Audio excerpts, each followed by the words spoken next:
Your vocabulary is hiding some seriously messed up secrets from you.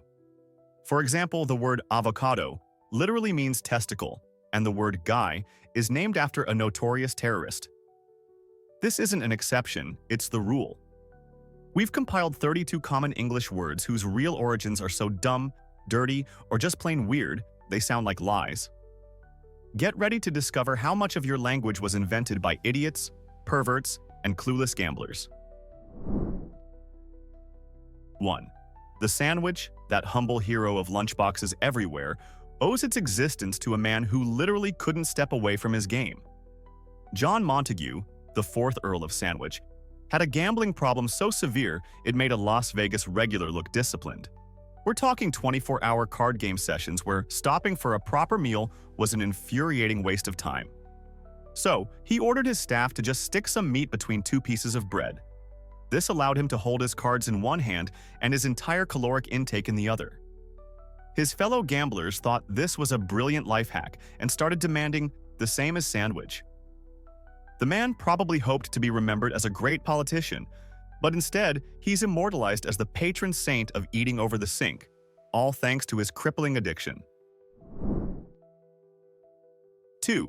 Brace yourself, because the origin of ketchup is a culinary horror story. The word we associate with a sweet, tomato-based sauce actually comes from a Chinese term, keitsiap, which was a fermented fish sauce. Let that sink in. The original condiment was a salty, incredibly pungent, and fishy liquid that had never even been in the same room as a tomato. When European traders first encountered this funky fish juice in Southeast Asia, they loved it and brought the idea and the name back home. For the next couple of hundred years, Western ketchup was a thin brown concoction made from things like mushrooms, walnuts, or even oysters. The tomato version we drown our fries in only became the standard in the late 1800s. So, the original ketchup would make a modern burger taste like a cry for help. 3. That treadmill you use at the gym to punish yourself for eating a slice of cake has a truly dark past. Before it was a tool for voluntary self-improvement, it was an instrument of literal torture in Victorian prisons.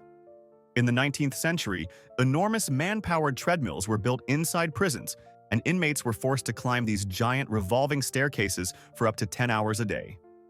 It was a brutal form of hard labor designed to be monotonous and spirit-crushing.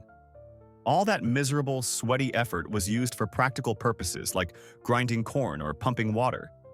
So, the next time you're on one, just remember you're paying a monthly fee to use a machine originally designed to break convicted criminals. It really puts the pain in no pain, no gain. 4. Every time you call something trivial, you're unknowingly channeling the spirit of ancient Roman street gossip. The word is derived from the Latin trivium, which literally translates to a place where 3 roads intersect. In Roman cities, these 3-way intersections were the natural social hotspots, the equivalent of the town square or the office water cooler. This is where ordinary people would hang out, trade news, and complain about their neighbors' loud chariot parties. Because the chatter happening at these spots was just everyday, common gossip and not some profound philosophical debate, the adjective trivialist was born, meaning anything commonplace, ordinary, or insignificant. So, trivial basically means the kind of stuff you'd overhear at a bus stop in ancient Rome. 5. The tuxedo is the undisputed king of men's formal attire, the very definition of class and sophistication. So, naturally, it's named after a fancy country club where a rich kid decided to break the dress code. Back in 1886, a tobacco tycoon's son named Griswold Lorillard attended a formal ball at the ultra-exclusive Tuxedo Park Club in New York. Instead of wearing the standard long-tailed coat, he showed up in a shorter, tailless dinner jacket. This was the high society equivalent of arriving at a royal wedding in shorts. But since he was fabulously wealthy, instead of being kicked out, he was copied. The style became forever associated with that specific venue, and soon everyone was calling the jacket a tuxedo. It's proof that if you have enough money, even your fashion mistakes can become the global standard for elegance. 6. You might want to take a seat because the naming of the bikini is a masterclass in wildly inappropriate branding. The iconic two-piece swimsuit is named after Bikini Atoll, the group of islands in the Pacific that the United States used as a testing ground for 23 atomic bombs after World War II. In 1946, just 4 days after the first nuclear test there, a French designer named Louis Réard unveiled his daringly small swimsuit. He proudly announced that his creation would be as explosive and revolutionary as the atomic bomb itself. This wasn't just edgy marketing, it was a level of tone deafness that is almost impressive. So, the garment synonymous with sun, sand, and summer fun is literally named after a location that was vaporized by a weapon of mass destruction. 7. The single most universally understood word on planet Earth, okay, is not the product of some linguistic genius. It's the result of a stupid inside joke from the 1830s that got completely out of hand. A group of young, self-proclaimed intellectuals in Boston had a trend of using intentionally misspelled abbreviations to be clever. OK was their abbreviation for all correct, a deliberately idiotic spelling of all correct. It was essentially a 19th century meme that should have died immediately. But somehow, this one terrible joke was picked up by a presidential campaign, got amplified by the new telegraph technology, and accidentally became the global go-to term for agreement. Humanity's most successful word is literally a failed attempt at humor from 2 centuries ago. 8. The origin story for the word sabotage is one of those cases where the legend is just way cooler than the boring truth.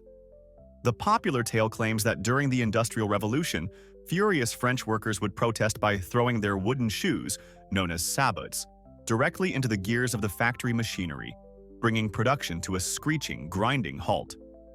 While it's a fantastic image, linguists argue the term more likely came from the general clumsy or ineffective work performed by someone wearing sabots.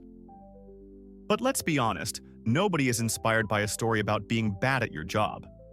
The image of a worker defiantly putting a shoe in the works was so powerful that it effectively became the word's true origin, a perfect example of a word sabotaging its own lame backstory for a much better one.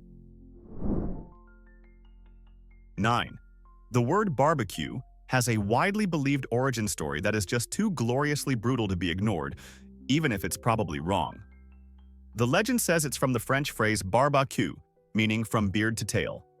This supposedly described the hardcore method of roasting an entire animal over a fire, impaled on a spit from its chin all the way to its rear end. While the real source is likely the much less exciting word barbacoa from the Taino people of the Caribbean, who cares? The beard-to-tail explanation is infinitely better. It's a case where folk history collectively decided the truth was boring and adopted a story with more fire, gore, and a slick French sound to it. It really makes you think twice when someone at a cookout says they're going whole hog. 10. The most neutral word for a person, guy, has an origin story that is anything but neutral. It's rooted in a spectacular act of domestic terrorism. The word comes directly from Guy Fawkes, the infamous conspirator from the 1605 gunpowder plot who tried to annihilate the English Parliament. After he was caught, the English celebrated by burning effigies of him every year. These grotesque straw-stuffed dummies were called guys. The term guy then became an insult for any man who was poorly or weirdly dressed, basically calling him a freakish mannequin. But over time, particularly in America, the insult faded away, and it somehow evolved into the default, generic term for any male human. So every time you say, that guy, you're referencing the dummy of a man famous for trying to blow up his own government. 11. The journey of the word dollar is a perfect illustration of how language is just a long, chaotic game of telephone. It all begins in the 1500s in a Bohemian valley town called Joachimsthal, which was minting a very popular silver coin. Logically, the coin was called a Joachimsthaler. Since that's a ridiculous mouthful, everyone just shortened it to thaler. The coin and its nickname spread across Europe. The Dutch pronounced dollar as dollar. When Dutch colonists settled in North America, they brought their dalers with them. English speakers heard this, slurred the pronunciation a bit, and daler soon became dollar. So yes, the almighty United States dollar gets its name from a shortened nickname for a 16th century coin from a valley in the modern-day Czech Republic. It's a truly global mess. 12. The ancient Romans, for all their engineering and military genius, had a very strange imagination when it came to anatomy. When they looked at a bicep flexing and moving under the skin, they didn't see power or strength. They saw a little mouse scurrying around. The Latin word for little mouse is musculus, and that is the direct origin of our word muscle. So, according to the founders of Western civilization, every bodybuilder at your local gym isn't building mass. They're cultivating a frantic nest of tiny rodents under their skin. It's hard to be impressed by someone's chiseled physique when you realize that, linguistically speaking, they're just showing off their well-fed mice that have been gorging on creatine and raw eggs. 13. Sometimes, history gets a name perfectly right, only for the general public to collectively decide, nah, let's say it wrong. That's the entire story of sideburns. They were the signature style of an American Civil War general, Ambrose Burnside, a man whose facial hair was so magnificent it deserved its own rank. He sported a thick carpet of hair that ran down the sides of his face and linked up with his mustache, while keeping his chin completely bare.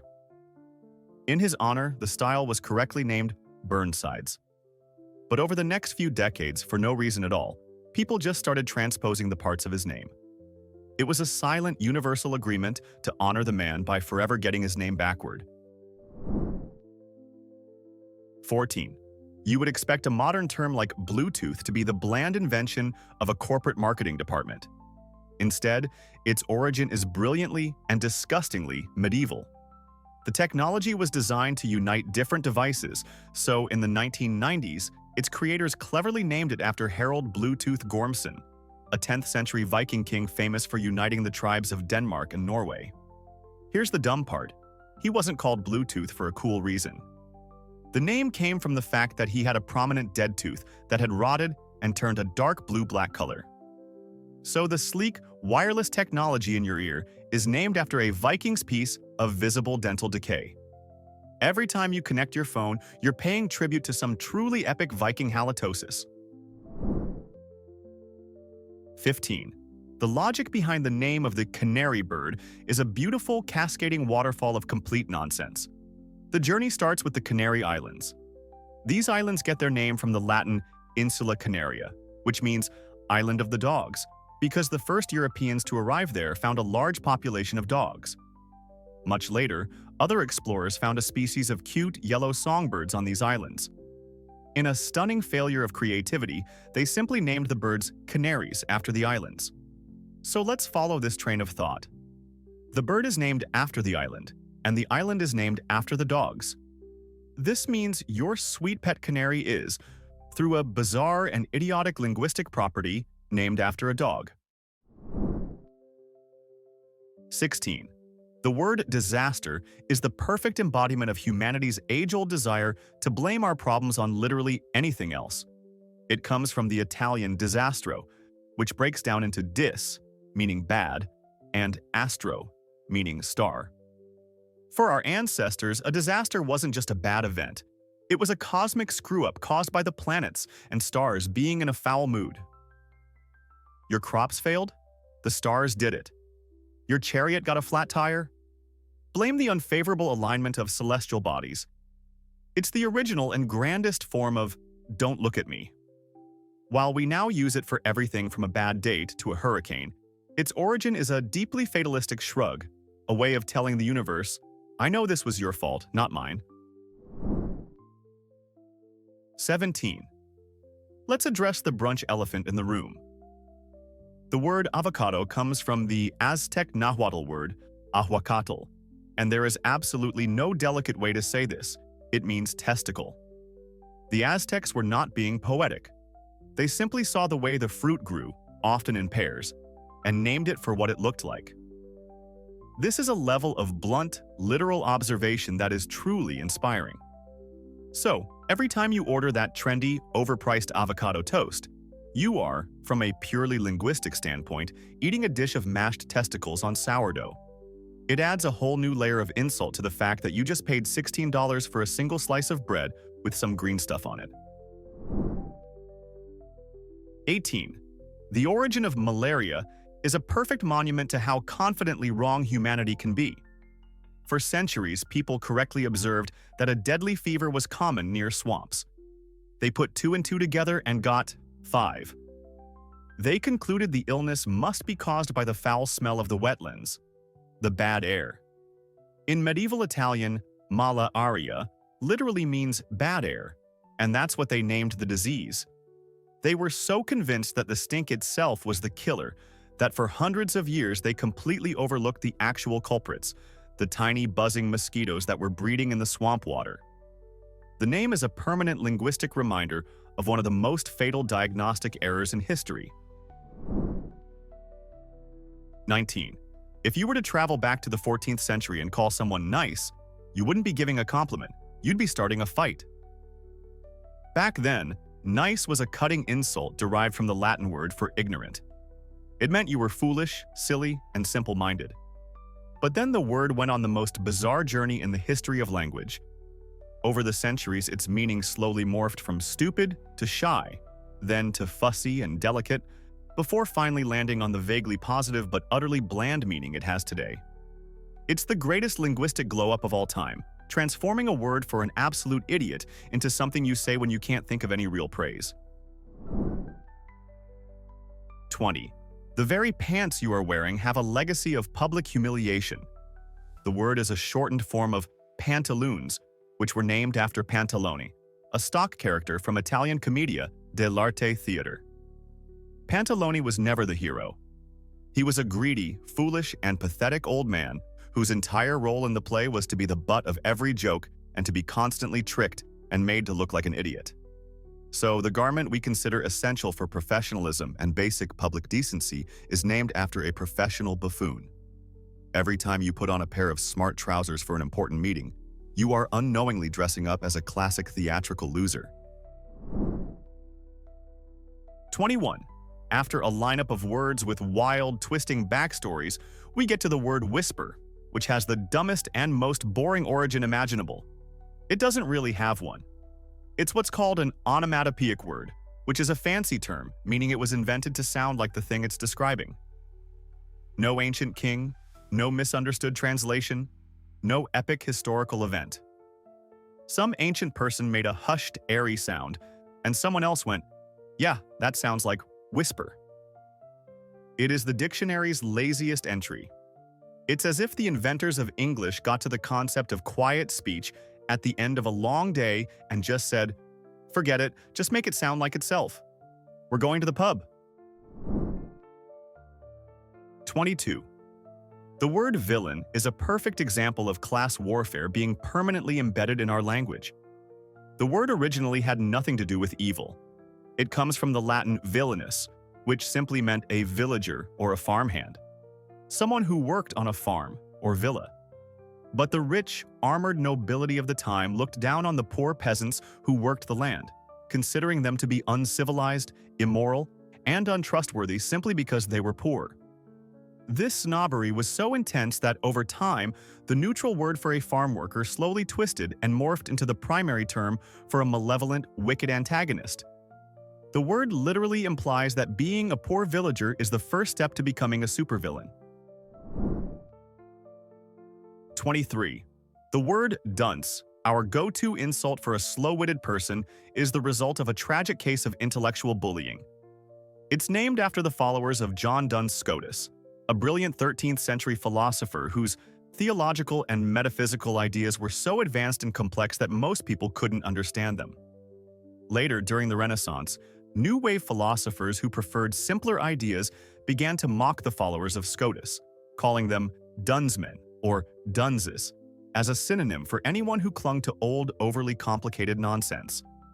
A word that now means stupid was created specifically to make fun of people for following a genius. It's the ultimate historical revenge of the simple-minded. 24. If you've ever felt that your mortgage is a lifelong burden that you'll only escape in death, you are more correct than you know. The term comes straight from Old French, combining the word mort, which means dead, with gage, which means pledge. A mortgage is quite literally a death pledge. This fantastically grim name has a brilliant double meaning. It can mean that the pledge dies once the debt is finally paid off. But it also darkly implies that the pledge is so long and so binding that it will likely last until you, the debtor, are dead. It's perhaps the most brutally honest term in all of finance, a small piece of terrifying truth hiding in a mountain of paperwork. 25. The word whiskey carries a weight of poetic history that is completely lost in a modern bar order. Its name is a heavily anglicized and shortened version of the old Gaelic phrase Uishebetha. This wasn't just a cool name, it literally translates to water of life. The ancient Irish and Scottish monks who first distilled the spirit weren't just making booze, they genuinely believed they had created a divine elixir. They saw it as a medicinal, life-extending gift from God that could cure disease and bring warmth to the soul. So, the substance you might mix with ginger ale on a whim was once viewed with the same reverence as the fountain of youth. It's a pretty epic and sacred origin for something that now often leads to texting an ex at 2 in the morning. 26. The word sinister, our go-to adjective for all things evil and threatening, is the product of a massive and deeply unfair historical prejudice. The word is, quite simply, the Latin word for left. That's the entire dumb secret. In the Roman world and many other ancient cultures, anything associated with the left side was considered unlucky, weak, or inherently wrong. Priests who predicted the future believed that a bird flying on the left was a terrible omen. This cultural bias was so powerful and persistent that the neutral directional word for left slowly absorbed centuries of bad vibes until it became the official term for pure malevolence. It's a permanent linguistic insult to about 10% of the world's population. 27. The origin of the word nightmare is infinitely creepier than just having a bad dream. The night part is self-explanatory, but the mare has absolutely nothing to do with a female horse. In Old Germanic and English folklore, a mare was a nasty little goblin or evil spirit. This malevolent creature was said to sneak into people's rooms, sit on their chests while they slept, and crush them, causing terrifying hallucinations and a feeling of suffocation. So the nightmare wasn't the dream itself. It was the name of the actual demon physically assaulting you in your sleep. That modern phenomenon we call sleep paralysis was, to our ancestors, a literal demonic attack. It certainly makes your dream about forgetting your pants at work seem less traumatic. 28. Our modern word goodbye is a monument to centuries of collective linguistic laziness. It started its life as the beautiful, pious, and complete sentence, "God be with ye." It was a genuine blessing, a formal and heartfelt wish for a person's safety on their journey. But that's a lot of syllables. Over time, people in a hurry started slurring it together into contracted forms like "Godboy." As generations passed, even that was too much effort. The phrase was smoothed, shortened, and eroded by constant use until all the piety and meaning was worn away, leaving only the quick two-syllable grunt, "Goodbye." We essentially took a beautiful prayer and abbreviated it into near meaninglessness. 29. The modern word hazard, which we use to describe any kind of risk or danger, has its roots in a simple game of chance. The word comes from the old Arabic term al-zar, which literally means the dice. A complex dice game with this name was brought to Europe from the Middle East, where it became wildly popular. Because winning or losing the game was entirely dependent on the random and unpredictable roll of the dice, the name of the game itself, hazard, eventually became the word for any situation involving risk, luck, or an uncontrollable outcome. Our very concept of danger is named after the act of throwing a pair of cubes and hoping for the best, which is both fitting and slightly terrifying. 30. When you think of tragedy, you think of high art, of Shakespeare, of profound human suffering and epic drama. The ancient Greeks, however, apparently thought of livestock. The word tragedy comes from the Greek tragoedia, which literally translates to goat song. No, this is not some deep metaphor. It means the song of a goat. Historians have no idea why. Maybe a goat was the prize at the dramatic festivals. Maybe the chorus dressed in goatskins and bleated their lines.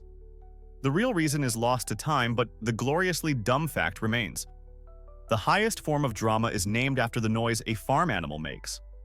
It makes you reconsider Oedipus Rex as less of a dramatic masterpiece and more of a really sad bleeding competition. 31. To call someone a vandal is to accuse them of senseless destruction. It's also to participate in a piece of Roman propaganda so successful it has lasted over 500 years. The word is named for the Vandals, a Germanic tribe that famously sacked Rome in the year 455. Here's the catch. By the standards of the era, they were actually pretty tame. Historical sources suggest their sack of the city was far less destructive than many others, and they left most of the buildings intact. But a few influential Roman writers really had it in for them and wrote scathing accounts of their supposed barbarism. Their smear campaign was so effective that the tribe's name became the universal word for mindless destruction forever. It's the ultimate proof that history isn't written by the victors, but by the people with the best writers. 32. The tank, one of the most terrifying and revolutionary weapons of the 20th century, got its name from a brilliantly boring piece of corporate espionage. When the British were secretly developing the first armored fighting vehicles during World War I, they needed a cover story to hide the project from German spies.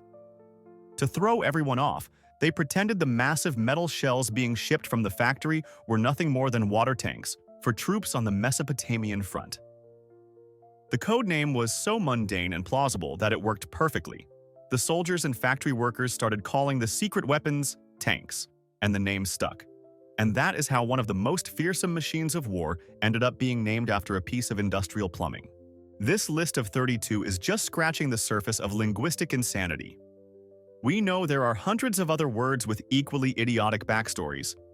So, the challenge is simple. What is the single dumbest, weirdest, or dirtiest word origin that we failed to mention? The comment section is now open for you to prove you know one we missed. While you're down there exposing our historical blind spots, show some support by hitting the like and subscribe buttons.